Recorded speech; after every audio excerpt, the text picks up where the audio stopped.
The motion to dismiss is from the New York Times, as Justin Baldoni is suing them. So while this doesn't have as much to do with Blake Lively's defense, these parallel lawsuits leave a lot in the exhibit. Blake Lively is absolutely furious, and for good reason. The New York Times has just released an explosive leak involving Justin Baldoni, and the shockwaves are shaking the entire entertainment industry. If you thought the behind-the-scenes tension of "It Ends With Us" was just another Hollywood dispute, think again, because this has turned into a full-blown media war. Are you going to sue Blake Lively too? Into oblivion, Megan. Wait till you see this lawsuit. Oh boy. Well, for what? I'm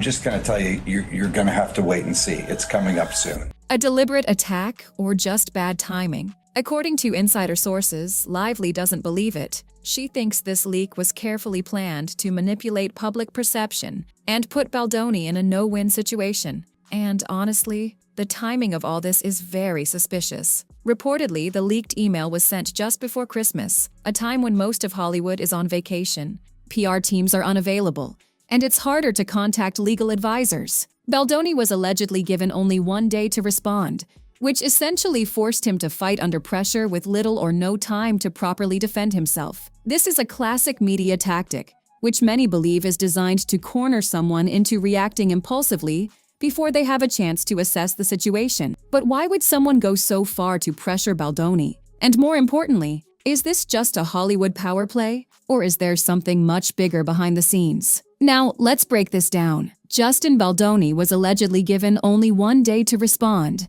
meaning he had almost no time to consult with his legal team, coordinate with PR strategists, or even fully process what was happening. It was a high-risk, career-defining moment, and he was expected to handle it alone, under extreme pressure, and in less than 24 hours. Coincidence? Many don't think so. If this situation was truly urgent, why not address it weeks or months before? Why wait until the moment when people are distracted with family, travel, and holiday plans? Some call this a highly calculated media tactic, designed to catch Baldoni off guard, limit his ability to counterattack, and force him to react hastily and unprepared. This type of move is not unheard of in Hollywood, releasing damaging news at the perfect time to control the narrative and put the target on the defensive. But in this case, it seems that a full-blown PR war was brewing from the start, because, as we're about to discover, this email leak is just the tip of the iceberg. Was this a strategic media blow,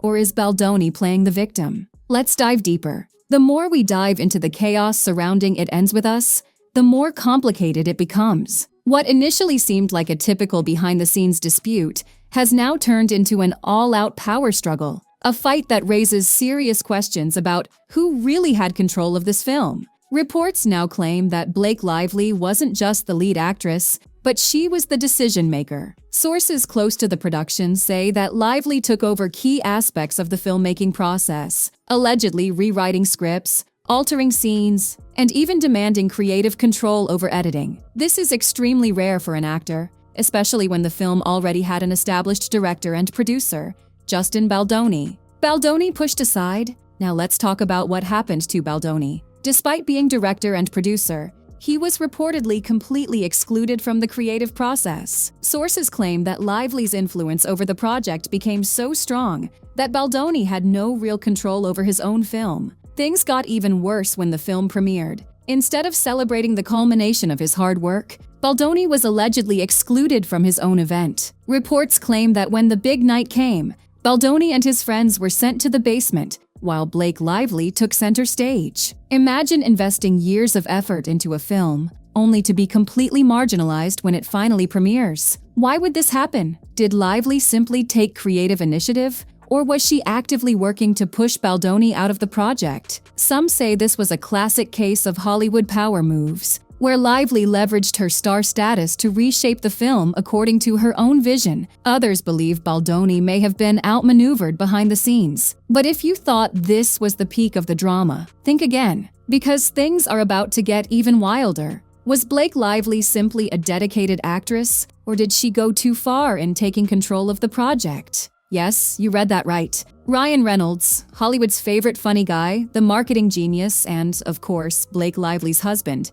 is now at the center of this storm. What started as a heated battle between Lively and Baldoni has now ended. One of the most powerful actors in Hollywood, and the rumors? They're explosive. Reports are flying that Reynolds mocked Baldoni in Deadpool. Yes, you heard that right. Supposedly, a character in the movie was designed specifically to mock Baldoni, a subtle but very public way of discrediting him. But it doesn't end there. Some sources claim that Reynolds went even further, pressuring WME, one of Hollywood's largest talent agencies, to drop Baldoni entirely. If true, this would be a major professional hit, as being blacklisted by major agencies can be a death sentence in the entertainment industry. Of course, both Reynolds and WME have denied these claims, but fans aren't so sure. Could one of Hollywood's most powerful couples have secretly worked behind the scenes to destroy Baldoni's career? And if so, why? At this point, the dispute isn't just about a movie. It's about power, influence, and the battle for control of the Hollywood narrative. And just when you think things couldn't get more complicated,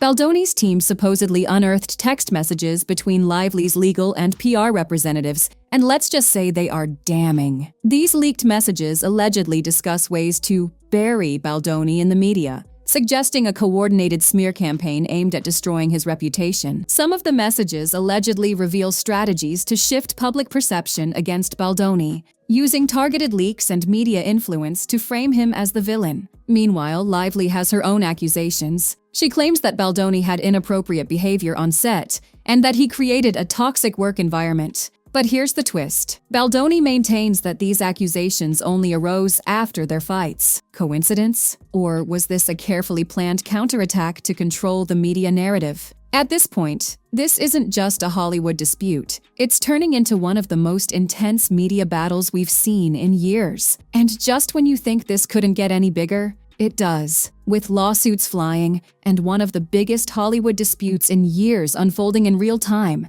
this won't end soon. The trial is officially set for March 2020. 6. And Lively's legal team is going all out. They've issued subpoenas to access years of Baldoni's phone records, text messages, and even internet searches, a move that Baldoni's team is calling a massive overreach. At this point, the story has everything: Hollywood power struggles, a complicated legal battle, top-tier drama, and even Taylor Swift. But the real question remains: who is telling the truth? Is Blake Lively the real victim? Or is she going too far trying to control the film? And is Baldoni being unfairly attacked? Or is there more to this story than we know? Leave your thoughts in the comments. Do you think these leaked emails will expose the truth? Or is this simply another Hollywood PR war?